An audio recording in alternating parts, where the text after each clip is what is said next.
From rampant cases of players getting constant no-regs, to glitchy vehicle physics, to even buggy hovercraft that can climb skyscrapers, saying Battlefield 2042's launch was bad would be an understatement. The community's reaction was swift and brutal. One of my viewers who worked at EA at the time remembers seeing a number of people in teams being let go after the game's failed launch. A game that was hyped up to revolutionize large-scale first-person shooters had become the poster child for botched AAA launches. But with today's rapid tempo of new games being released left and right, I actually forgot all about this game. So I want to embark on a trip back to Battlefield 2042 and find out, was it able to redeem itself after a rocky launch like Battlefield 4, or will it be forgotten forever like Battlefield Hardline? So the first order of things was to hop into some games. So I sped past the tutorial cinematic. Oh my god, this is a tutorial. I'm gonna skip. Picked out the default specialist that seemed good to me and picked the Conquest game mode. That's not the number of players. Oh, I thought it was the number of players. Number of points. Wait, my game crashed. What? My game crashed. Yeah, this happened quite a couple of times during the first hour or so. What's weird is there was definitely also moments where the game completely just restarted my PC. Like back to the BIOS, motherboard logo restarted. And I would have thought something was wrong with my computer, but my buddy Boom also ran into the same issue. This is fun enough that I'm surprised. What the fuck? I was about to say, it's fun enough that I'm surprised it the bed. As a returning player, besides the crashing, it plays like how a combined arms FPS would. Somebody. Oh, you got fucked. Oh. Now, as someone who hasn't played a Battlefield game in a very, very long time, the chaos was something to get used to. Dude, someone get me up. I'm going. Someone get me up. Help. Stop. Candy, get up. And well, contending with vehicles was a huge hurdle for someone like me, who's stuck mostly with FPS games that don't have vehicles trying to murder you. Luckily though, Boom with his own incredible piloting skills had an idea. All right, spawn on me. Wait, how do I do? How to deploy countermeasures? Deploy countermeasures. Let me see. Oh, what the Oh. Are you piloting this? Yes. Okay, steady, just. No. Oh my god. Oh my. Whoa. Dude, pull up. Bad Doctor was at EA. Oh my god. He was at his EA when this game launched, and it did horribly enough to get a ton of people fired and shift DICE leadership to the same dude who runs Respawn. Whoa. To Vince?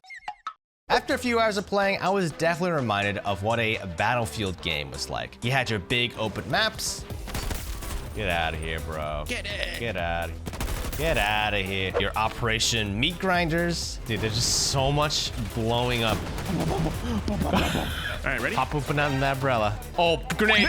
No. And of course, one of my favorite pastimes in previous Battlefield titles, sniping. One. Oh, got him. Oh. Oh, in the head. Oh, you got him. Oh, got that one in the head. No, I got it. Oh, wait, no, I got it. I got it. But it wouldn't be a Battlefield game without... Holy shit. Oh my god. All right, I'm with you. Oh my god, there's a tank. Oh my god. Oh my god. Nades. Oh, nades. Dude. I got you. Thank you. Yeah, wait. Oh my god. One of the biggest complaints about Battlefield 2042 was the lack of content, specifically the weapons on launch. But now that we're looking at the game 3 years later, I would say there's actually a pretty healthy number of guns and attachments at this point. Lots of things to progress through and unlock for just someone sinking their teeth in. Oh god, this map. Do you remember this one? By this point, we're playing on Kaleidoscope, a map that, well, had gotten a lot of complaints in the past. One of them being that it was just this large, featureless field. And well, DICE did put out a patch back in August of 2022 that helped improve the cover and terrain for infantry. And as you can see, there's more clearly defined ridgelines out in the park area. Yay. And look, I don't want to sit here and pretend I've poured hundreds of hours into the game, but coming back to Battlefield 2042, the map just felt fine. And honestly, playing it made me miss a lot of the older maps we got from Battlefield 4. While doing research for this video, I actually went back and looked at a map list of all of the different Battlefield 4 maps we had, and wow, they really cooked back then. But in 2042, as far as urban maps go, I mean, Kaleidoscope is definitely no Siege of Shanghai. Speaking of Siege of Shanghai, I remember the crazy amount of destruction and levolution on that map, and I couldn't help but wonder where that was in Battlefield 2042. I mean, don't get me wrong, there's definitely some destruction in the game, but not quite the cinematic level-changing stuff we'd get where whole skyscrapers would come crashing down. At this point in the story, Boom and I had actually rediscovered some of the rooftop shenanigans you could do in this game. Aww. He was looking, he was looking. You know, there's a respawn beacon, by the way, right here. You see this? Oh, nice. They're gonna come back from here, so we can. Yeah. Here they are. Okay, we can stay up here for a while, and well, for a while we did stay. And Boom, being a sniper enjoyer, definitely found his happy place, even into the next match. Can you bring bullets? Yeah. There you go. Yes. Got him. Never felt so alive. Oh, got one. Oh, got another one. Oh, dude, I was just shooting at that guy. Oh, that guy's one. Yeah, he's one. He's trying to get the tank. He's like, slow down. Rocket. Wait, is that rockets? That's a rocket coming for us. It just missed. I killed the rocket man. Nice. Oh wait, we won anyways. Or lose. I don't even know. Oh, game crashed. Game crashed. Hilariously enough, one of the things that was a huge complaint on release was lack of voice comms. I think in the earlier days of the game's release, you'd probably get more talkative folks, but in our case, coming back to the game 3 years later. Plans for the weekend? Let's make every move count out there. All right, well, here, just follow me. Your character does not look like the voice. So at this point, I wanted to see if I could actually talk to some of the players that have stuck with Battlefield this whole time. After entering the Battlefield Discord, finding the Battlefield 2042 room, I was joined by these three guys. What's up, man? A brief introduction later, it would turn out that Venom was the veteran, resident, sweaty player of the group. And so I decided to mostly take his lead in our games. Oh, this gun sounds sexy. The sound design of this game is actually pretty damn sick. That's the one thing EA has always done well in Battlefield is sound design. And animations. Playing with a coordinated squad was definitely completely different than just soloing or even duoing. We played and covered for each other pretty well, and honestly, it made the chaos of Battlefield way more manageable. Sniper in their spawn.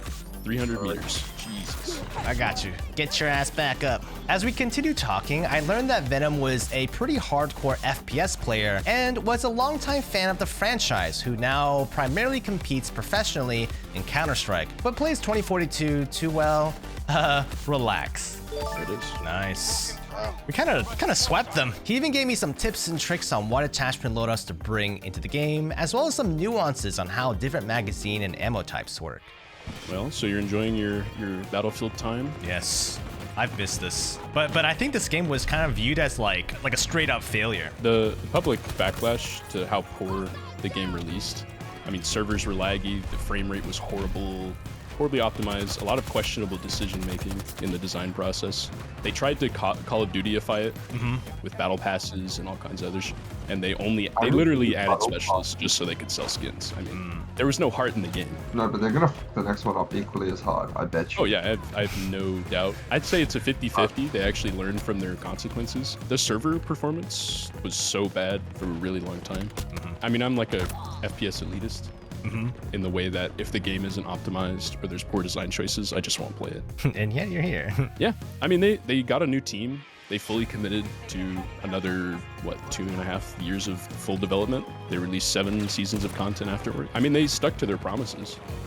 They gave us everything that they said they were going to give us. I think that's to do with the amount of public outrage and backlash. Oh yeah, it was brutal. So I feel bad for them because I love Battlefield. I've played it forever. I've talked to DICE developers back in the day. I don't know, they love games. They love making games. They love playing games. Yeah, I feel like coming back to this game, I kind of like didn't really pay attention to the drama, but just like playing it now, it's actually pretty fun. Like I'm actually enjoying it. Oh yeah, I'd give it a solid 7.5 out of 10. Yeah, I think that's fair. I give it a 0 out of 10. Yeah. It's more like the game started off really poorly and they made a bunch of terrible decisions. but they promised changes and they delivered most of them, and it bought them a lot of goodwill. I feel like people still hate on it though. Yeah, I mean, every game, people read the one headline 2 years ago, 3 years ago, and then they just never play the game. I think while the Call of Duty franchise was able to reinvent itself with Warzone, Battlefield never quite got its foothold. Its new breath of life. And it's relying on the same formula that it always has, large-scale, massive combined arms combat. I usually don't play vehicle, so this is like this. Yeah. This is dirty. It is. The Battlefield formula is a good formula, but I think the Battlefield franchise is really in need of figuring out a way to draw players back in. And to their credit, they did try with Hazard Zone, which is this extraction game mode that I think wasn't fully fleshed out and I believe ceased getting updates. And of course, there's Battlefield Portal, which allowed players to have a mini map maker of sorts by going back to older game modes and guns. In this particular case, I came across this zombie horde game mode called Infected. Oh my god. Oh, really cool additions, but sadly, neither of these really took off in the way that I think Battlefield as a franchise needed them to. Oh boy, this is kind of horrifying. Talking to actual Battlefield players was actually really refreshing. And while I think the public sentiment, even to this day, really, may seem like 2042 was a straight up forever failure, as someone who's returning back to the game, it was otherwise a good enough experience. Well, there were still a couple of bugs they missed. Dude, what the fuck? I can't res this guy. Yeah, It's like bugged. It's like bugged. it'd be a bug. Dude, it's not amazing, nothing revolutionary, but if you buy at the discount price of $8 to $9 USD, I think it's a perfectly good purchase. We'll see what happens with the next one though. Dude, rally your troops. Rally your troops. To me. To me, men! To me! All right. Rally! This seems like it's having like a negative effect, sir.